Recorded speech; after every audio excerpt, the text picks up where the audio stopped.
Hello, everybody. In this class, we'll be looking at introduction to financial management or corporate finance. We'll be looking at three important pillars of corporate finance, and then we'll be looking at principal agency problem, and then we'll be looking at the goal of financial manager. Okay. So, what is corporate finance? The corporate finance is the area of finance that deals with how companies raise money, invest money, and manage money in order to maximize the shareholders' wealth. So let's deep dive into this and try to understand what exactly does it mean.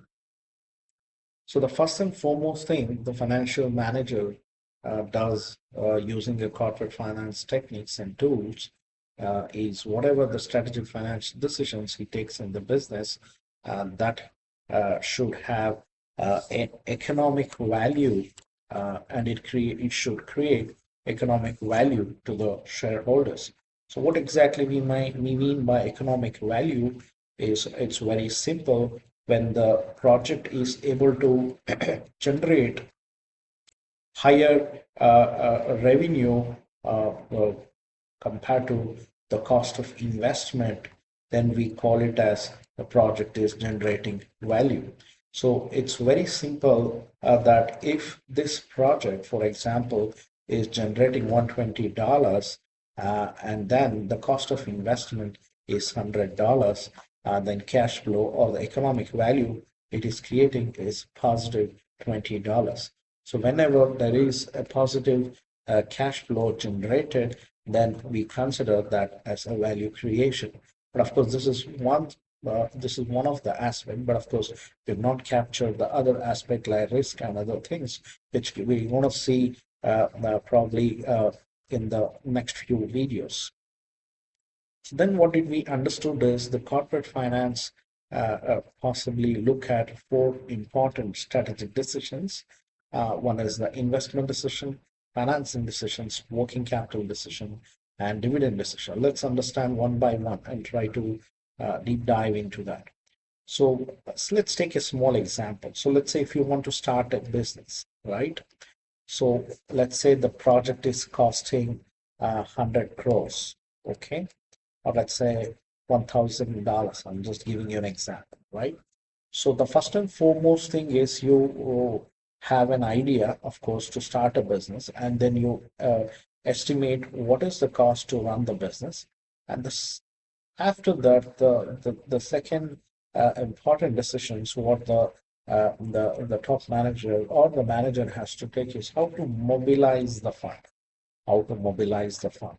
So in finance, we call this as financing decision, right? So we call this as financing decision. So the financing decision majorly involves the selection, the combination of debt and equity in the capital structure. So equity is called as ownership capital or owner's money, and the debt is nothing but the borrowed money, right? So higher the level of debt, so which investors look this company as a risky company, whereas you should also understand that if you have more number of equity, then it also means that the ownership is getting diluted. So one of the important decisions in corporate finance is the financing decision. So how should the firm raise money is what the important strategy decision. So once the firm or let's say the managers mobilize the money, then the second aspect is how much needs to be invested in fixed assets and how much you need to keep in current assets in order to manage your short-term expenses. Right? So the fixed assets are mainly the assets which facilitates or smooth flow of the business, which typically the supporting materials or supporting, let's say, assets in order to ensure that your business runs very smoothly. So it could be land, it could be building, or it could be machinery, anything, right? So these are the assets which facilitates the smooth flow of the business. And the current assets is very important because this will ensure that you manage your short-term expenses very efficiently. So this investing decision typically focuses on what are the long-term investment the firm choose. Let's say it could be, as I said, it could be some supporting equipments, and it also current assets is talking about the cash or liquid cash what you need to have in order to manage your short-term expenses. So that's the managing your short-term expenses is we call it as a working capital decision. So it typically means, so we looked at the example of cash conversion cycle. If you invest $100 in the raw material and then it goes to work in progress and then semi-finished goods, and then the sales happens and the customer may take some credit period as well.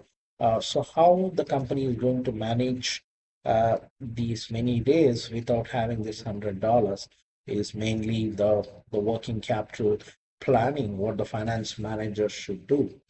And then finally, we looked at dividend decisions. So when the company has the profit, then they have typically have two options. So one is they declare it as dividend and then keep it in retained earnings for future investment decision. So this is a very important strategic decisions what the managers has to take in order to manage the company efficiently. So these are the four important pillars of corporate finance, where finance managers use various techniques and tools in order to make the decisions effectively.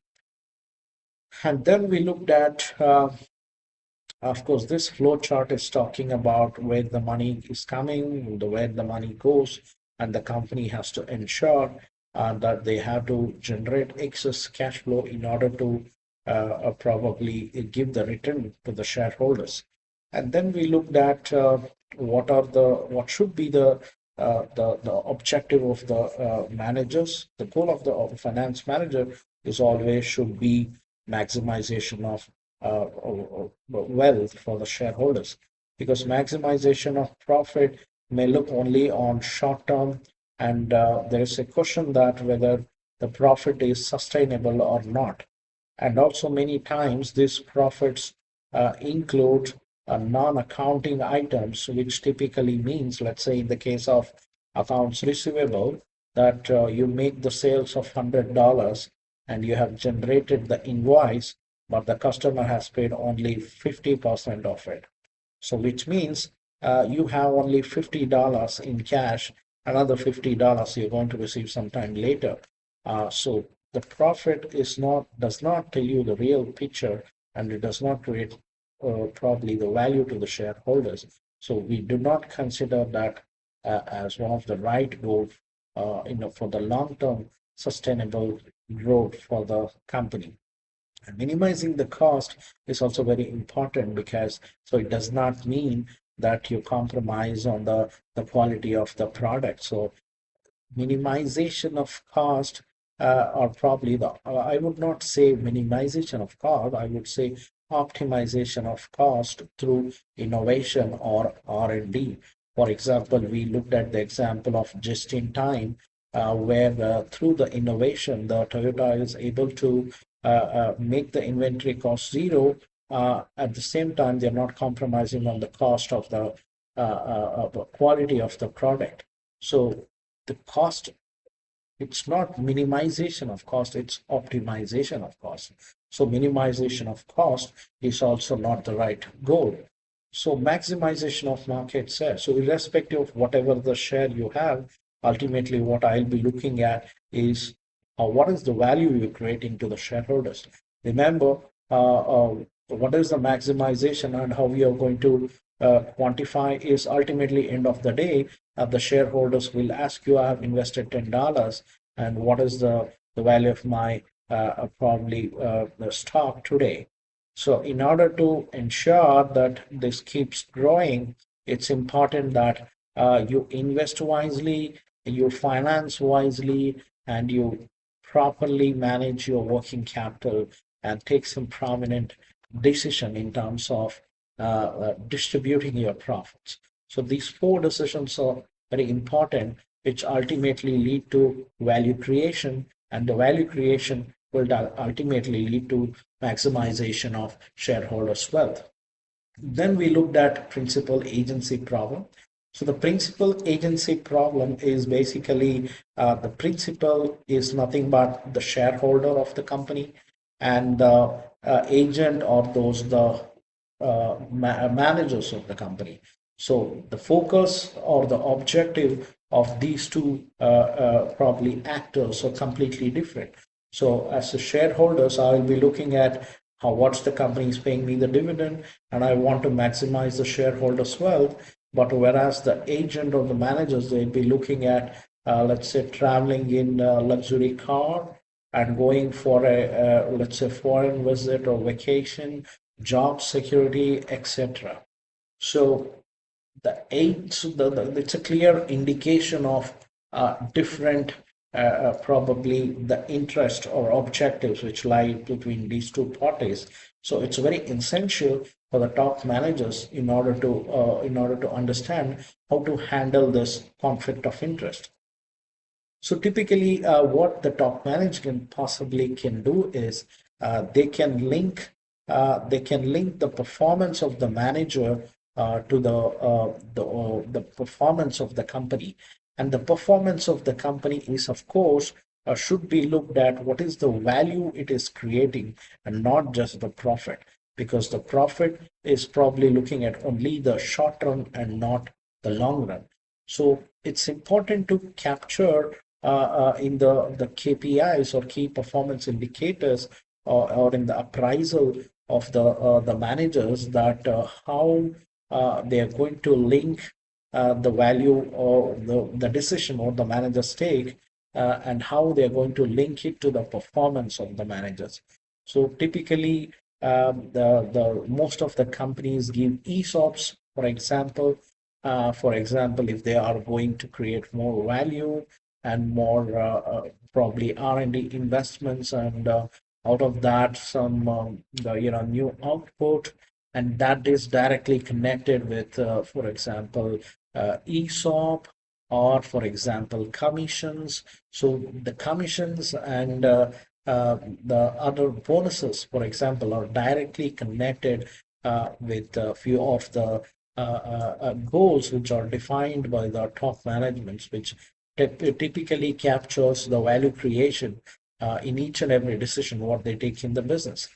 And then the second possibly solution could be involving the multiple, let's say, the external bodies in some of the strategic decisions what the company takes. It could be, let's say, involving independent directors in the board of governance or board member, so which possibly review the decisions taken by the finance manager and give the report independently without any bias about the decisions taken by the finance manager. So in this way, possibly the top management can handle the principal agency problem. All right. So I think we have completed most of the part, and the final thing is the debt value versus cost.